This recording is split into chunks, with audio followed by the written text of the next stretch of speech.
Welcome to the Random Generator tutorial. This is Ashley and Chaz with the VGS dev team.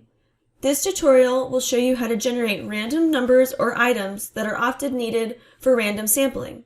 Many protocols require randomly generated numbers or items for random site layout. The random generator allows the user to generate these numbers or items in the field. On the menu toolbar, select the blue dice icon, and the random generator window will open. To generate a random number, make sure the number radio button is selected.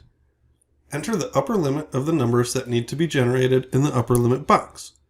For example, to generate a random number between the values of 1 and 200, enter 200 in the upper limit box.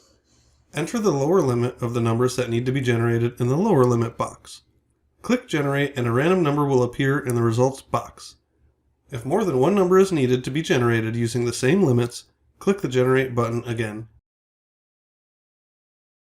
To generate a random item, select the Items radio button in the Random Generator window. Yes or No are populated in the list by default. To generate a result, click the Generate button. To add items to the Random Generator window list, select the Add button, and an unpopulated item will appear. Select the unpopulated item and enter the new name.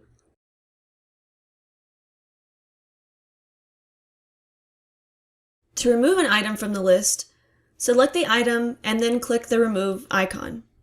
To choose a random item from a pre-populated list, select the desired list from the List drop-down menu. Click the Generate button to generate a random list item. Items can be added or removed by clicking the Add or Remove buttons.